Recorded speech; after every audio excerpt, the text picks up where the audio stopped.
नमस्कार, आप देख रहे हैं लोकवार्ता न्यूज। हमारी खबरें देखने के साथ ही हमारे चैनल को लाइक और सब्सक्राइब जरूर करें।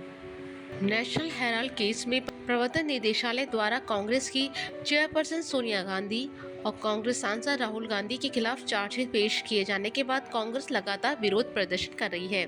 अलग अलग राज्यों में ये धरने प्रदर्शन किए जा रहे हैं। वहीं बुधवार को जयपुर में ईडी ऑफिस के बाहर राज्य स्तरीय प्रदर्शन के बाद गुरुवार को जिले में भी प्रदर्शन हुए। अलवर में हुए विरोध प्रदर्शन के दौरान नेता प्रतिपक्ष टीकाराम जूली भी शामिल हुए। इस दौरान उन्होंने मीडिया से बातचीत के दौरान कहा कि सभी केंद्रीय एजेंसियों केंद्र सरकार के इशारों पर काम कर रही हैं। जूली ने कहा कि ईडी उनके घर भी आने वाली है। अभी वो कागज ढूंढ रहे हैं, लेकिन अब ईडी से डरने वाले नहीं हैं। इसके साथ ही टीकाराम जूली ने कहा कि ईडी और अन्य एजेंसियां एक एक करके कांग्रेस नेताओं को निशाना बना रही हैं। ये सब केंद्र सरकार के इशारों पर हो रहा है।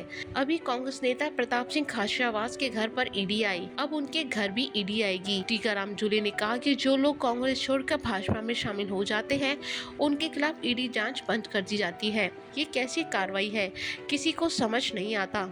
जूली ने कहा कि सत्य परेशान हो सकता है, लेकिन पराजित नहीं हो सकता। हम डरने वालों में से नहीं हैं।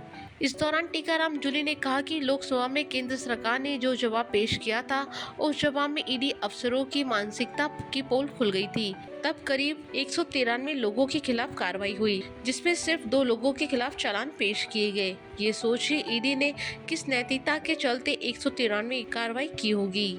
जूली ने कहा कि देश की जनता सब समझ रही है। ये लोग सिर्फ विपक्ष के दलों को दबाव में रखने के लिए काम करते हैं। अगर कोई भाजपा ज्वाइन कर ले, वॉशिंग मशीन से निकलने की तरह साफ हो जाते हैं।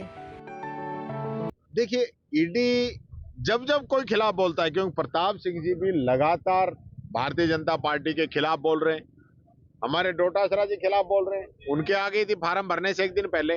प्रताप सिंह जी के तो अब दोबारा आई है, पहले भी आ गए थे। तो मिला क्या, लेके क्या गए, क्यों तंग करने आते हैं, क्यों लोगों को इस प्रकार का माहौल पैदा करते हैं कि कांग्रेस ने भ्रष्टाचार किया है।